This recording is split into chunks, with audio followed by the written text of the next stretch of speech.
देख सकत हो संगवारी हो ए मेर के आम ह कितना बड़े बड़े एकदम रसीला देसी हवे संगवारी हो, बहुत ही अच्छा लगा थे। बड़े बड़े रसीला आम है तो काला काला लाला चाहते हो कौन कौन ला आम खाना पसंद है संगवारी हो, आप मन ह कमेंट जरूर करो। कैसे देख सकते हो संगवारी हो कतका बड़ बड़ आमा है। ये दशहरी आम है का यार? कलमी आमा है संगवारी हो, ये कलमी आमा है और मोटा मोटा आथे तेन हा का आमा है ठो दशहरी आमा। तो सब प्रकार के आमा यहाँ देखे मिली संगवारी हो। कैसे बा हर प्रकार के वैरायटी लगी ऐसे ठो पेड़ नहीं हुई जिन में लटे नहीं हुई, सब पेड़ पूरा नीचे तक के लटे संगवारी हो। एक देख सकते तरफ हो के हमारे नीचे नीचे तक के पूरा पेड़ में लटे है।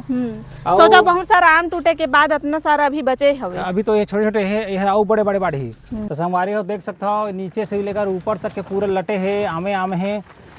अरे बाप रे आमा गुच्छा गुच्छा माने ल पड़ी।